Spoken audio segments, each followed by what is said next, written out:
There is a motif that this country has always been a nation of immigrants. That is not true. It is not true. Hello everyone, I greet you in the name of God Almighty. My name is Apostle Nathan Silas, and today we'll be discussing a very interesting topic with you by Douglas Murray, and of course they'll be discussing the values of Britain and then also immigration, and then looking at some of the effect of immigration to the values and cultures of Britain. So if today happens to be the first time of you checking out my channel, don't forget to subscribe to my channel and follow me on my Facebook and Instagram. So guys, without any further ado, let's get down to this video. Nobody on my side, I certainly am not against immigration, and that is not what the motion is about. And you can reinvent it however much you want, but that's not what it's about. It's that there has been too much. And I would say, like I think other speakers have already said, that too much did not happen in the 50s, or the 60s, or the 70s, or the 80s. It happened under the Labour government in the 1990s and the early 2000s. There is a motif that this country has always been a nation of immigrants. That is not true. It is not true. For most of this country's history, there was a very homogeneous group of people on these islands. And the idea that what is happening now is what has always happened is simply a fib, and you have to look to this. The Huguenots are always given as an example, a very good example, and a group that 50,000 Huguenots came to this country in the period of the 1680s onwards. Now, 50,000 Huguenots over the period of years was equal to about 2 months of immigration in the 1990s. 50,000 was about 2 months. The Ugandan Asians expelled by Idi Amin, which this country, I think, rightly took in, numbered 30,000 people. 30,000 people by the late 1990s was 6 weeks of immigration. So my point to you, first of all, is that the speed and the rate matters, and it matters for a reason which I am going to come back to in a moment. But first, let me mention some of the arguments that have come up which do need answering about this. The first is the inevitable argument that the reason why we need mass immigration and have needed it is because there are jobs that British people will not do, and we need to import people to do those jobs. Let me say to you as frankly as it is possible to say, that is one of the most racist arguments you can hear. It suggests that there are jobs which British people not only don't want to do, but shouldn't do, don't have to do. We don't have to even encourage them to do. Please, you've had your go. We don't even need to encourage them to do. But we will go around the rest of the world and hoover up people who are willing to work for nothing because it provides us with cheap nannies and cheap waiters in restaurants and so on. I think it's a lamentable argument. The second argument you can hear, and we had it already tonight, is the argument about the hoovering up, as I would put it, of the other end, as it were, of the economic spectrum, that it is the best idea possible that we will travel around the world and hoover up nurses and doctors in Africa and across other regions of the world, that we can take people from the third world who the third world has superbly educated and make sure they benefit us. Again, I think a lamentable argument. Look, the argument on immigration often comes down to net benefits. Is it an economic net benefit or an economic problem? You can, incidentally, on the material in this, find pretty much a 50-50 divide. About 50% of the studies say that there's a huge impact positively for the country. About the other 50% say the opposite. And by the way, that even goes, Lord Singh, to the study you cited. You cited the UCL study. That same study found that between 1995 and 2011, migrants in the UK received £95 billion more in services and benefits than they contributed in taxes. That's the same study that you cited. Another one that we get told, and we got it from someone on the floor, we need immigrants because they're going to pay our pensions. Ladies and gentlemen, whoever the gentleman is, let me tell you something, a shocking fact. Immigrants get old as well. An amazing fact.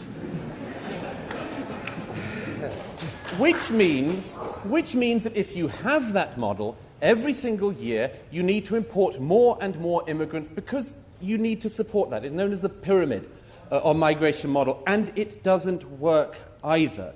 Look, one of the strange things about having this debate is this. Everyone thinks that they have to tiptoe. I'm sure you're nervous about walking through the proposition lobby tonight. I'm sure you are, because this is an issue which is fervid and fetid in all sorts of ways. But one of the oddities about this is that there is complete political unanimity on this side of the House. Complete political unanimity. Jack Straw, who was one of the Labour ministers who presided over that catastrophic period of too fast immigration, now says, he said it in November of last year, that it was a spectacular mistake. That's his words, a spectacular mistake. David Miliband, now Labour leader, says that at the next general election... very easily done. Apologies. Ed Miliband, now Labour leader, says that if he wins the next general election, which he could, he will bring net immigration down, because he realises his party got this wrong. He said in September of last year, I want to get overall immigration down. David Cameron, Nadim's party leader, the man who would be properly Prime Minister, perhaps in 2015, said in his speech last year, on 25th of March, he said, contra, Nadim, to your argument, quote, under the previous government, immigration was far too high, and the system was badly out of control. Net migration needs to come down radically. That's the words of the Prime Minister. This is not an outrider argument. It's what all the main political parties now say. They say it because it's what the public think. 77% of the people in the British Social Attitudes poll last year said they wanted immigration to come down. Almost 60% said they wanted it to come down by a lot. That's the British people's opinion, and the politicians are simply, amazingly, having to try to answer that, and a serious need. Now, I'm aware that the bell has gone, but let me very quickly address the issue, if I can find it, that came up from a couple of people. And this is the key thing I really wanted to mention, if I may have a moment. This issue of our values. I hate hearing this we don't know who we are. Because quite often it leads to the thing of, we're not anything. Britain isn't anything. Britain never existed. It's not an identity, and so on. One of the reasons you hear that is because it is an attempt, I think an honest and a decent attempt by people to answer a real question. When you have migration at the rate this country has had it in recent years, you have to expand and water down your definition of what you are, because you have people coming in so fast that what would have been your definitions of yourself stop holding. If you asked somebody 50 years ago, what is Britishness? What are British values? They would have said it very clearly. They are epitomised in a set of historic institutions, in the institutions of Parliament, in the institutions of trial by jury and the High Courts, in the great schools and universities. They would have said the monarchy. They would have said the Church of England. Why is it now that we have this big, endless debate? Who are we? What are we? It's because we want to welcome people, but it's happened so fast, we have to end up doing things like saying Britishness is about fair play or being nice to people. Everyone wants to be nice to people. Very few people would say our identity as a country is being mean to people. But we water it down because it's what we think we have to do, and in a way we're right. In a way we're right, because it has become very difficult to say what Britishness is or can be or should be for people when immigration happens at this kind of rate. I would submit, ladies and gentlemen, this is something which in your lifetime and mine is going to be a colossal issue. Migration does bring all sorts of benefits. When it comes at this sort of rate, I would argue it also brings some very negative things as well. And one of the things that is that people of this country, including many, many immigrants, and I'll finish on this, many immigrants, including first and second generation immigrants, now say there is a problem with the speed of immigration because it changes the country. It is all very well to say that we are open to people who share our values. But if our values water down and the people who come here come at the rate they have, it is not surprising that we will end up arguing for immigration as an economic thing, because we will be giving up our culture, we will be giving up our identity, and we will be saying what some people now do say, which is that the peoples of Britain and Europe have lost their place in the world. I think it is right for people to have a place they call home, an identity that they're proud of. I think it for all people around the world, and I think it for the people of this country. And I hope tonight you can vote to say you think that too. Thank you.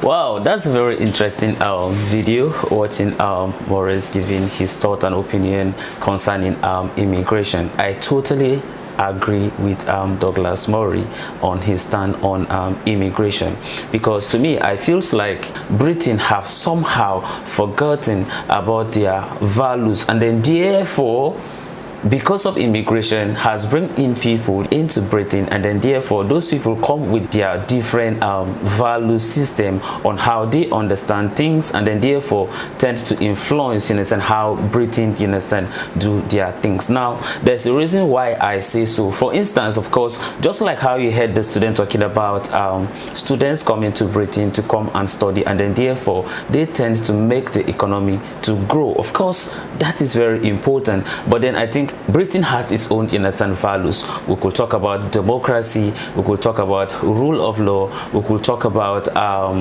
the right of individual, or should I say freedom of people, all right, living in Britain. But then at the cost of that, of course, people have migrated from their country to Britain for different reasons. We don't necessarily have to look at it in terms of students who went there for better higher education. There are people who also migrate to Britain, not necessarily because they come to seek for higher education, but then therefore they want to also live there. But then at the cost of that, it means that there are people of different cultures and then diverse values. Therefore, since they find themselves, you understand, in Britain, of course, they would like to also practice, you understand, whatever they believe in or whatever their value system is. But then at the cost of that, tends to compromise, you understand, what Britain actually stand for. For instance, Nigeria happens to be a developing country with a lot of resources, you understand, that God has blessed us with. But then there is something that is happening. People migrate there, especially people of the higher class. So some of the resources that are supposed to be used in developing our country is being used or is being sent to Britain. But then at the end of the day, of course, is going toward to improve their economy. But then at the end of the day, it makes them to compromise, you understand, their value system, which we knows them to be people who are not corrupt. But then at the end of the day, some of these politicians, they take on the money that's supposed to belong, you understand, to the people of Nigeria, take it to the Britain, and of course the system find a way of taking these people, right, and then they tend to reside, you understand, in Britain. And of course the people are fully, or the system is fully aware that these people, of course, they take this money from what that belongs to the people of Nigeria. But then they find a way of, you understand, accepting, you understand, these people into Britain, and then in the other way around, what compromise, you understand, the value system of Britain, to which, in a sense, Britain, in a sense, actually represent. So at that point in time, you could see that they are actually what causing problems, in a sense, for Britain. And I am just using Nigeria, in a sense, as an instance. And then there are so many instances that we can talk about, Ghana, and then a lot of, you understand, countries, in a sense, in Africa, for instance, right? But because of immigration, it makes them to tend to compromise, in a sense, their values. And then if you look at it in a sense, the other way around, then it causes what, a threat to the national what, security. And I'm just using Africa for an instance. And then we also have people who might come, you understand, from the Middle East and different places, you understand, around the world to Britain. And then at the end of the day, they tend to what, to cause, you understand, problems, in a sense, for the people of Britain. And that is why you see sometimes, in a sense, British values, of course, may not necessarily accept, in a sense, when it comes to polygamy. right? Yes, it may not accept, in a sense, polygamy, but because of, you know, the people, in a sense, who lives in Africa, you know, who comes with this kind of polygamy, you understand, way of life, go to Britain, and of course they want to practice that. Then at this point in time, Britain values does not support it, you see. So at that point in time, it tends to bring, in a sense, problems, in a sense, for the people of Britain. So we have to look at this, in a sense, not basically because of the money or some of the things that you tend to better the economy, but then of course when they travel there in form of maybe probably for tourist reasons, or probably for education, and maybe probably at some point they may go back. I think that is a positive one. But immediately they are living there, of course they are going to come with their own value system, which at the end of the day, Britain will have to find a way of compromising, in a sense, its values in order to get the people. You see, the other way around, you cannot practice, in a sense, this democracy, and then at the same time you have to understand that it also comes with some kind of consequences. So I tend to agree with Douglas Murray, you understand, in this very situation. So this is the end of my video. If you like my reaction, you should like, share, and subscribe. If you have any video you want me to react to, don't forget to drop it at the comment section, and I'm going to check it out. So guys, you remain blessed, and I see you in my next video.